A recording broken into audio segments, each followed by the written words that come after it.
Hey everyone, this is Michael again, and welcome to the Friday Night Smackdown review. And tonight was SmackDown's debut on a new network. It was on Fox, and I'm doing this review. It's Saturday. It's 12:08 right now. Yesterday, I was at New York Comic Con. Had a blast. Had a lot of fun. Definitely, hopefully, we'll be going back next year. Try to make it a yearly tradition. But, I had a lot of fun at New York Comic Con. The vlog that I did there will be up possibly on Monday, maybe like Monday afternoon. So I wanted to get that out. And, of course, my Hell in a Cell review will be on Sunday after the show is over. And you could tell by the show that WWE does not care for it because the show only has 4 matches. So we have 2 Hell in a Cell matches, the tag team match between Daniel Bryan and Roman Reigns versus Erick, Rowan, and Luke Harper, and a match that was just announced. It's going to be Bayley versus Charlotte for the SmackDown Women's Championship. So there you go, 4 matches on the Hell in a Cell card. But on to the SmackDown review, the Friday Night Smackdown review. I know I said that I was going to do this review later on today, but I was home early. I DVR'd SmackDown. I watched it. So I'm giving you all the review right now. But this SmackDown was from the Staples Center in Los Angeles. And going into the show, I wasn't that hyped up for it because, everything that WWE, tells you, saying, that gets you hyped. And it ends up turning up to be a disappointment at some points.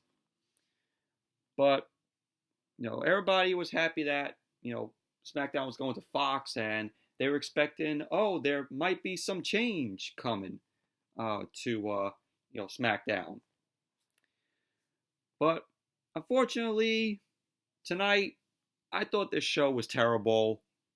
I mean, the first show on Fox, and, it's the same old, terrible, in my opinion. And the ending to SmackDown, I'm like, I told you all it was going to happen. I told you all. We all knew it.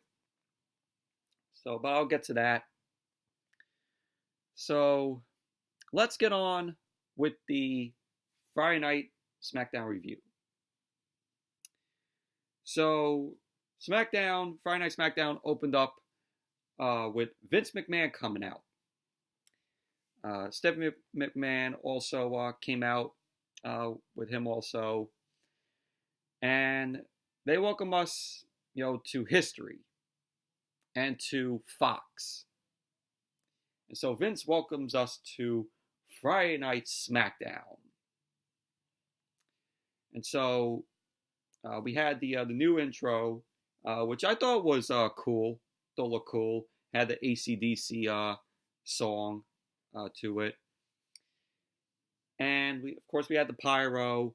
I gotta say, the new stage for SmackDown looks way better than Monday Night Raw's stage, in my opinion. I just really enjoyed how the new stage for SmackDown looks. A lot of people, including me, were expecting, because they were saying, WWE is going to bring back the SmackDown 5th stage. Unfortunately, we didn't get it. We didn't have it. It didn't happen. We were all disappointed. See, this is WWE. They hype you up, saying like something like that, and then it turns out being disappointing to us fans. So don't fall for the hype.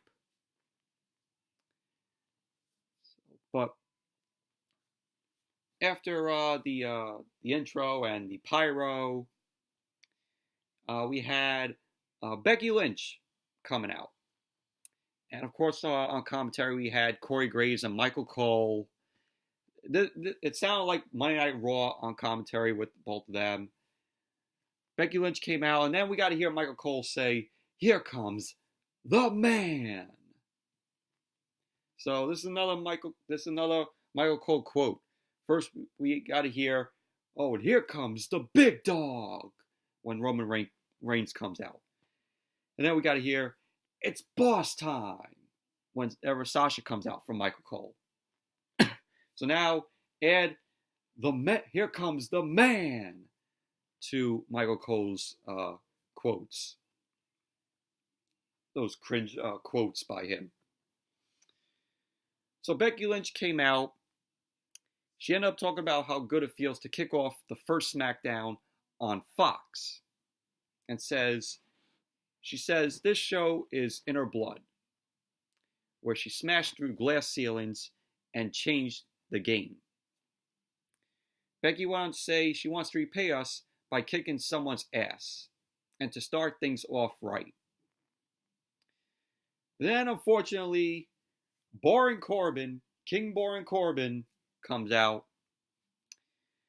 Corbin asks if Becky's listening to herself, saying everyone knows who should be starting the show off. It should be him. So Becky ends up telling Corbin he'll find out if she's the man if he takes one more step. So then we hear, "If you smell what The Rock is cooking." So The Rock, main appearance. We all knew that The Rock was going to show up because, this was his show. Whenever he got on the mic back in the day, he would say, "This is SmackDown. This is The Rock's show." Way before AJ Styles came up with the name, SmackDown. This was the house that he built. Because unfortunately, at first, SmackDown was The Rock's show. So The Rock was there, and you knew The Rock had to make an appearance. So The Rock got in the ring.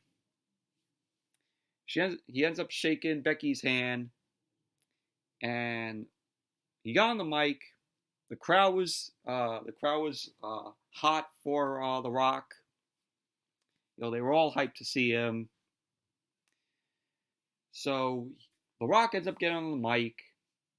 He says, many, many moons ago, he uttered a phrase to some jabroni that changed the world forever. When he said he was going to lay a SmackDown. He wanted to say, since then, the word SmackDown has become an institution. And then he ends up, I laughed at this, he ends up calling Corbin a broken-ass Burger King on crack, which that was really funny. And he ends up saying, "We're all here live on Fox." And then he does, "Finally, The Rock has come back." Pauses for a few minutes. And then he goes, "Home." And Corbin ends up cutting him off. Corbin ends up cutting The Rock off. Says he needs to make a correction. He ends up telling The Rock that SmackDown isn't his home anymore. Isn't The Rock's home anymore. And that he's no longer the great one. So Corbin goes on to say that he is the most electrifying king in sports entertainment. What?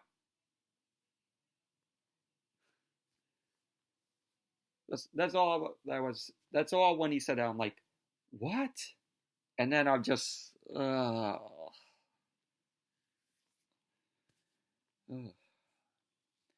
So Corbin ends up telling The Rock to know his role and shut his mouth.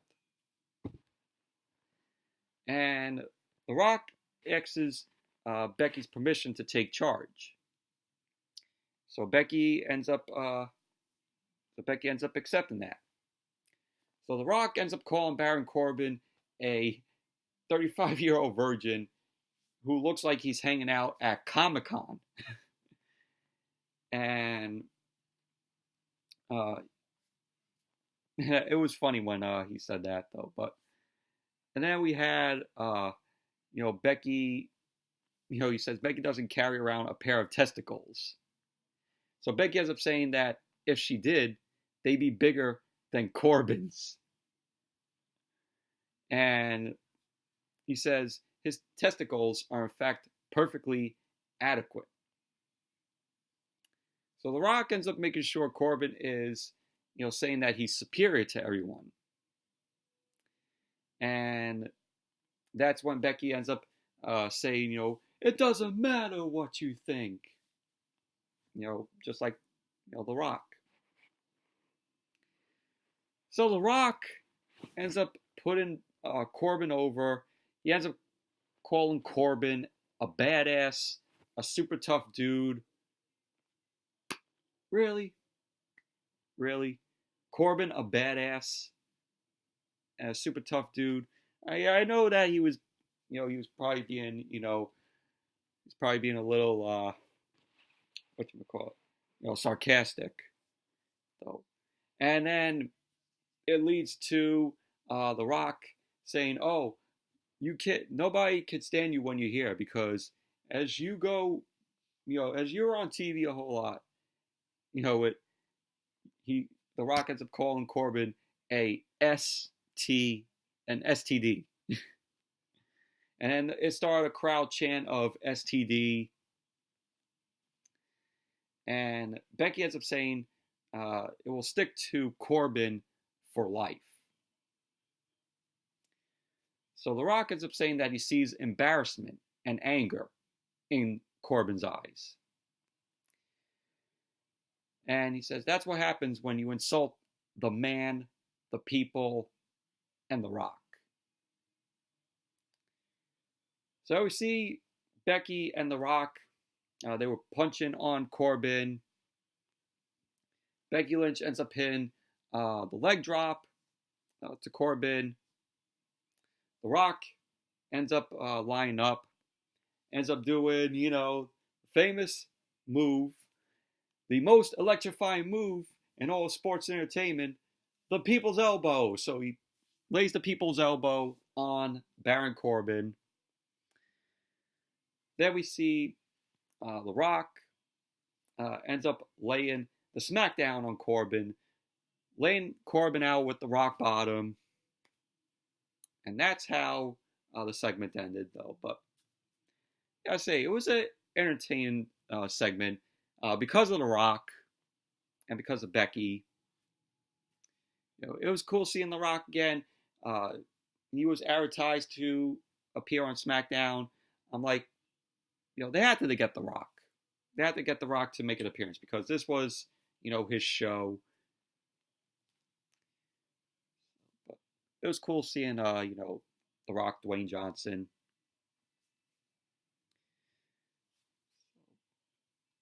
All in all, it was an entertaining segment. Then we had a women's tag team match. Becky Lynch and Charlotte versus Bayley and Sasha Banks. We've seen this before. This was nothing new. This was a rematch. So Becky Lynch and Charlotte won. Charlotte ended up locking in the figure 8 on Bayley. We've seen it before. We've seen it before with the the Horsewoman. This was actually a rematch from from Madison Square Garden on Raw, which I was at. So, like I said, saw that before when I went to Raw at the Garden at MSG. So this was nothing new. Moving on. We had Erin Andrews, who is the Fox NFL, I guess you could say, interviewer. She does interviews for the Fox NFL. She was interviewing the New Day, Kofi, Xavier, and Big E. All three of them were together. Kofi ends up saying that he's the underdog. But what he does is he climbs mountains and overcomes the odds.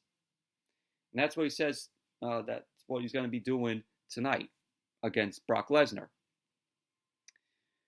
So Big E ends up, taking issue with, being referred to as a posse. And Xavier says Kofi has politely asked them to hang back tonight, meaning that Big E and Xavier weren't going to be out there. So it was going to be Kofi and Lesnar one-on-one. So Xavier said that so he can prove to everyone that he deserves to be, the WWE Champion. So that was the interview from the New Day. Then we have Seth Rollins.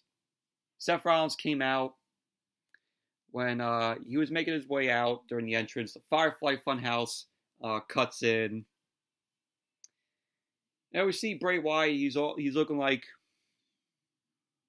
and he goes, "Hi, Seth."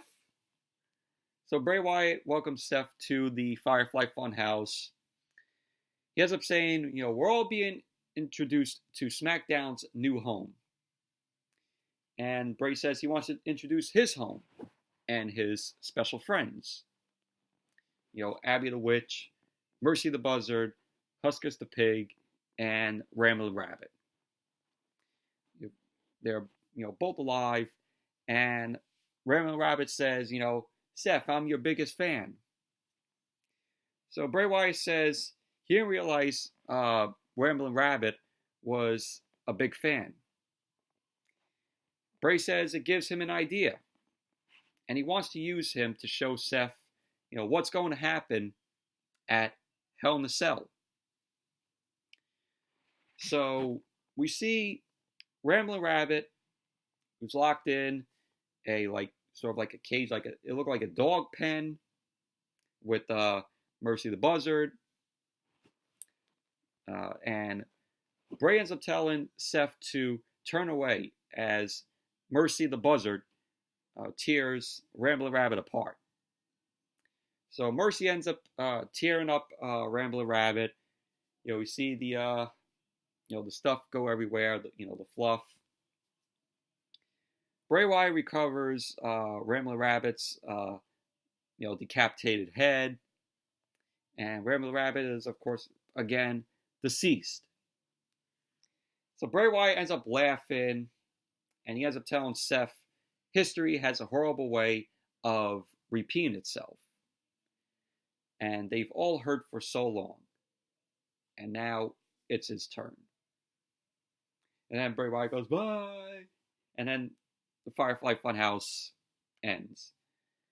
And that's how it ended. That's how the segment ended. But Firefly Funhouse, with Seth, with Bray Wyatt there, was very entertaining.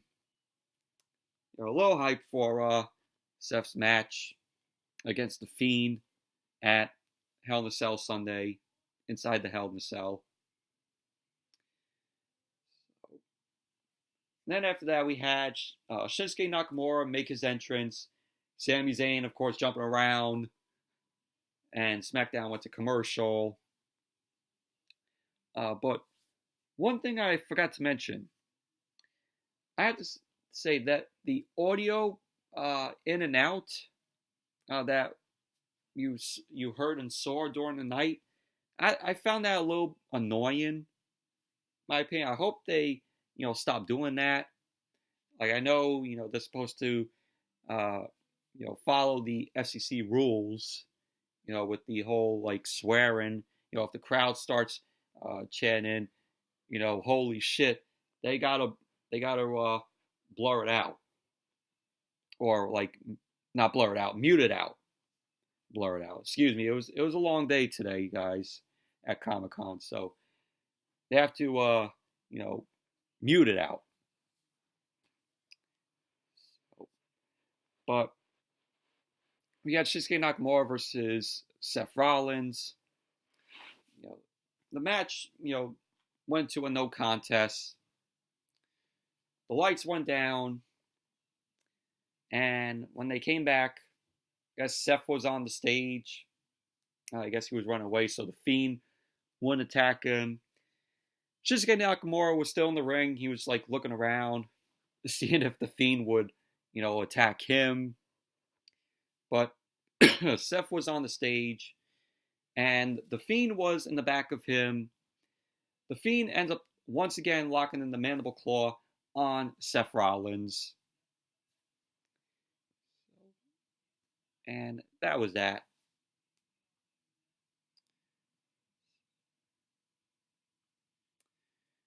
And then we had the ladder match. Kevin Owens versus Shane McMahon. It was a career versus career sort of match, ladder match. If Shane won, Kevin Owens, would still be fired from SmackDown. But if Kevin Owens wins, Shane McMahon is gone from WWE. And the match itself, it was, okay. Wasn't the best ladder match. There was nothing memorable in the match also. But, Kevin Owens ended up getting the win. He climbed the ladder. And he retrieved the briefcase. Kevin Owens ends up winning. So Shane McMahon has to leave WWE, which, Shane is going to be back. I said this before, Shane's going to be off TV.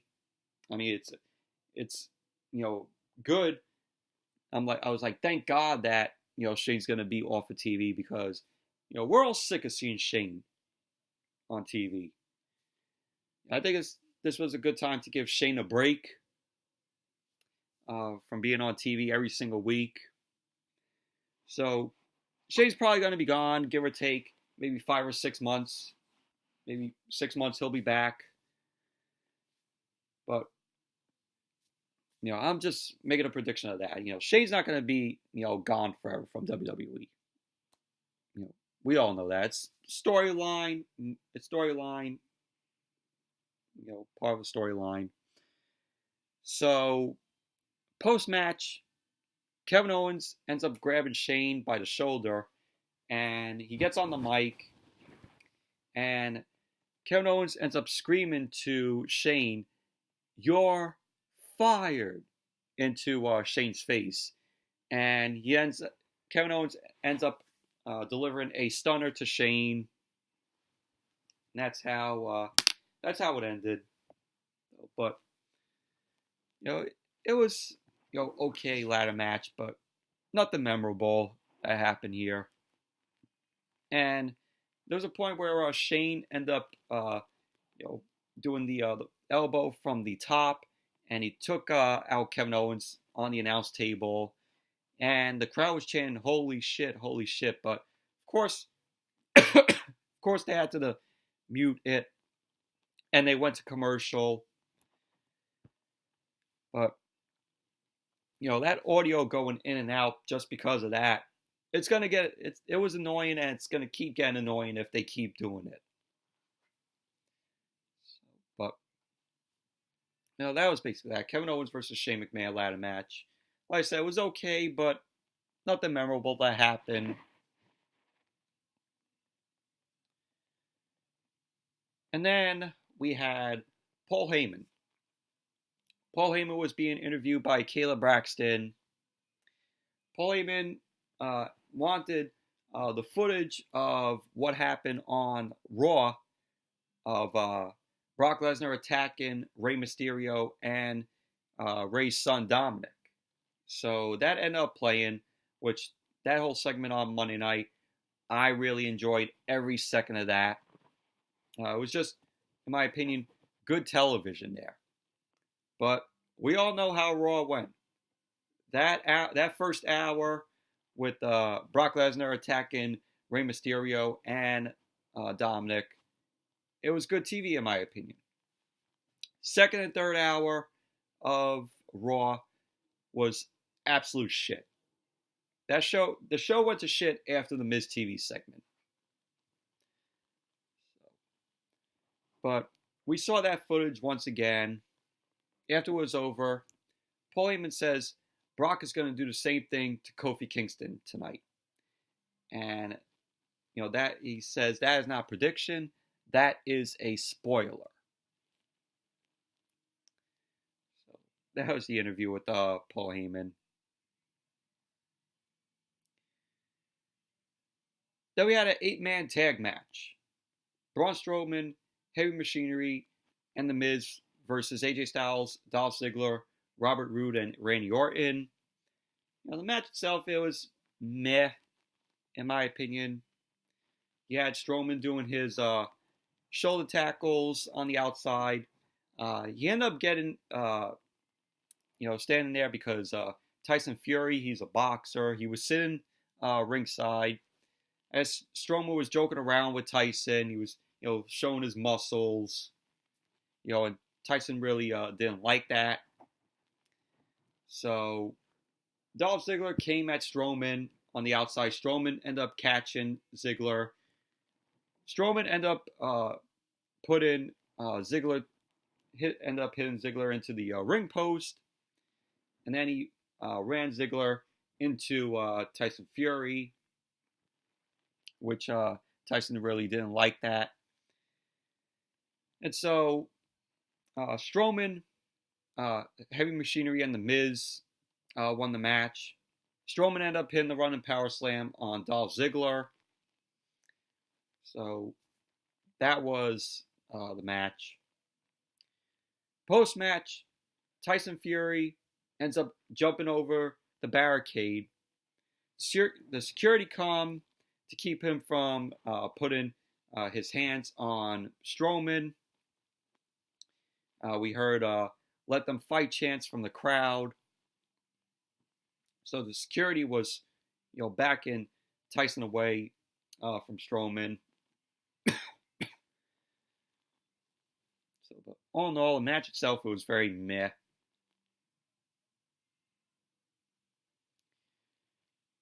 Then we have Roman Reigns versus Erick Rowan. This was a lumberjack match. We've seen it already with Roman and Erick Rowan. Then we're going to see this again on Sunday with Roman and Erick Rowan. Even though Erick Rowan's teaming up with Luke Harper and Roman is teaming up with Daniel Bryan.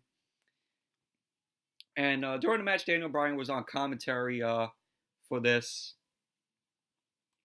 But Roman Reigns won the match. We all knew that Roman was going to win the match. Spear to Erick Rowan. Yeah, Luke Harper ended up coming out, ended up taking out some of the Lumberjacks. So Roman ended up winning the match. Post-match, Daniel Bryan comes in. He offers Roman, a hand.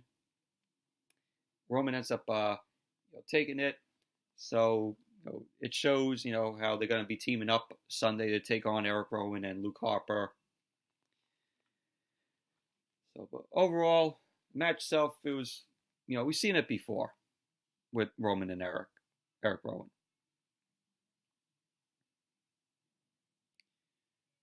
Then we have Brock Lesnar versus Kofi Kingston for the WWE Championship. My God. This was so stupid. I mean, even though we all knew that Brock Lesnar was going to win, and I even said it. SmackDown going into Fox, Kofi was not going to be the WWE Champion. The title was going to go to Brock Lesnar. So, Kofi ends up going to strike at Lesnar. Lesnar ended up picking up Kofi. Lesnar hit the F5. There you go. Brock pinned Kofi. There you go. Brock Lesnar is the WWE Champion. This was maybe a second, 2 seconds of how the match went. Match lasted only 2 seconds. So Brock Lesnar is your new WWE Champion. So post-match, Rey Mysterio was shown. His arm was in a sling, and we saw Cain Velazquez was with Rey Mysterio. Cain Velazquez, even though I'd never watched UFC, he was in UFC. He was the one who defeated Brock Lesnar to take, for the UFC World Heavyweight Championship. And when Cain Velazquez came out, Brock Lesnar had this like if he's seen a ghost type face on him. That's how scared Brock Lesnar was to see Cain Velazquez. So Cain Velazquez got in the ring. Brock, of course, was spooked, and Velazquez ended up getting the double leg on Brock Lesnar. He was raining punches down on Brock, and Brock ended up retreating out of the ring. So Brock and Paul Heyman was on the ramp. There was a distance between the both of them, and Cain was like, "Oh, come and fight me." So Brock was just on the ramp, and Brock ends up handing the WWE title to Paul Heyman.